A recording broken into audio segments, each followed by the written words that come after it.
অনেকেই জানে না কাঁচা আম দিয়ে এত সুন্দর একটা মিষ্টি বানানো যায়, সেটাও আবার খুবই সহজ পদ্ধতিতে আর কাঁচা আমের সাথে মাত্র দুটো উপকরণ দিয়ে সহজভাবে তৈরি। মুখে দিলেই মিলিয়ে যাবে সুস্বাদু এই মিষ্টিটা। বানানো যেমন সহজ, বানাতে সময়ও অনেক কম লাগে আর খেতে তো খুবই টেস্টি হয়। কাঁচা আম দিয়ে আচার, আমসত্ত্ব, জেলি, লজেন্স বানিয়ে খেয়েছো? একবার এইভাবে মিষ্টিটা বানিয়ে খেয়ে দেখো, আশা করছি সবার খুব ভালো লাগবে। নমস্কার বন্ধুরা, বেঙ্গলি ওভেনে তোমাদের সবাইকে স্বাগত জানাই। মিষ্টিগুলো বানানোর জন্য এখানে আমি 4টে কাঁচা আম নিয়ে আমগুলোকে ধুয়ে পরিষ্কার করে খোসা ছাড়িয়ে এইভাবে ছোট ছোট টুকরো করে কেটে নিয়েছি। এখন এই আমের টুকরোগুলোকে মিক্সিং জারের মধ্যে নিয়ে পেস্ট করে নিতে হবে।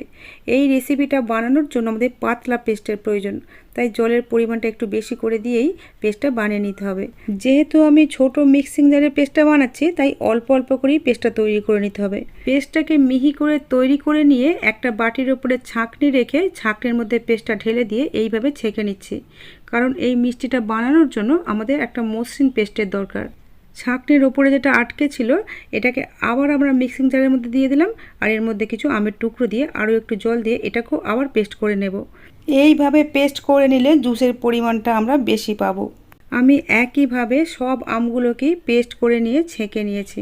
আর সব শেষে ছাঁকনির মধ্যে যে অবশিষ্ট অংশটা পড়ে থাকবে এর মধ্যে অল্প একটু চিনি, সর্ষের তেল, লঙ্কা আর বিট লবণ দিয়ে মেখে কিন্তু খেতে দারুণ লাগে।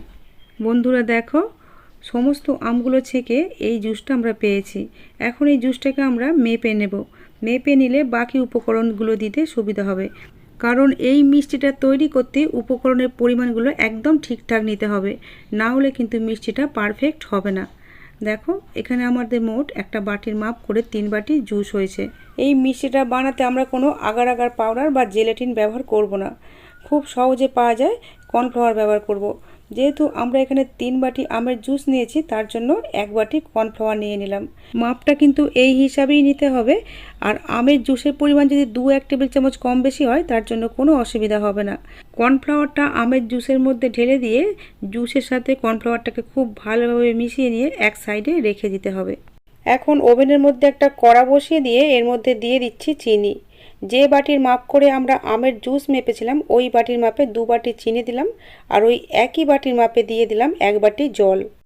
বন্ধুরা, আমি এখানে যে মাপগুলো নিলাম অবশ্যই এই মাপগুলোকে কিন্তু ফলো করতে হবে, না হলে মিষ্টিটা কিন্তু পারফেক্ট হবে না। আর এই মাপগুলো ফলো করে বানালে কিন্তু প্রথমবারই তোমরা এত সুন্দর একটা মিষ্টি তৈরি করে নিতে পারবে। আর এই মিষ্টিটা কিন্তু অনেক দিন রেখে খাওয়া যায়। এখন চিনির সাথে জলটাকে খুব ভালোভাবে মিশিয়ে নিতে হবে। যতক্ষণ না পুরো চিনিটা গলে জলের সাথে মিশে যায় ততক্ষণ কিন্তু এইভাবে নাড়াতে হবে। কিছুক্ষণ এইভাবে নাড়াচাড়া করলেই কিন্তু সমস্ত চিনিটা জলের সাথে গুলে যাবে।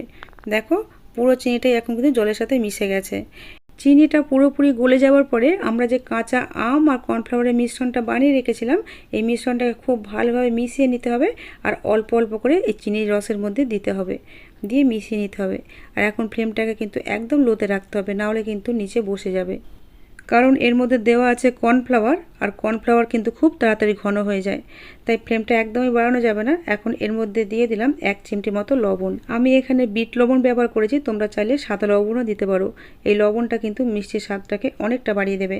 এখন লো ফ্লেমে এইভাবে অনবরত নাড়াচাড়া করতে হবে, কারণ কর্নফ্লাওয়ার যেহেতু খুব তাড়াতাড়ি ঘন হয়ে যায় তাই নাড়াচাড়া বন্ধ করলে কিন্তু কড়ার মধ্যে কর্নফ্লাওয়ারটা বসে যাবে। দেখো কত তাড়াতাড়ি ঘন হয়ে গেল। যেহেতু এটা কাঁচা আম দিয়ে বানানো তাই কাঁচা আমের মতো লুক আনার জন্য আমি এখানে 2 ফোঁটা গ্রিন ফুড কালার দিয়েছি। এটা কিন্তু অপশনাল, এটা না দিলেও হবে। কালারটাকে মিশ্রণের সাথে খুব ভালোভাবে মিশিয়ে নিলাম।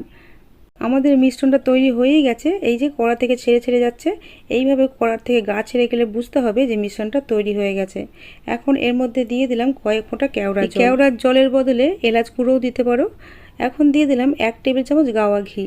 এই ঘিটা দিলে মিষ্টিটার মধ্যে যেমন একটা শাইনি ভাব আসবে, তেমনি খেতেও অনেক বেশি ভালো লাগবে, আর মিশ্রণটা কড়ার গা থেকে আরও ভালোভাবে ছেড়ে আসবে। মিষ্টিটা একদম পারফেক্টভাবে বানানোর জন্য মাপটাও যেমন ঠিক রাখতে হবে, আর নামানোর আগে পাকটাও ঠিক করে করতে হবে। মিশ্রণটা ঘন হয়ে কড়ার গা থেকে যখন এরকম ছেড়ে ছেড়ে যাবে তখনই কিন্তু নামাতে হবে।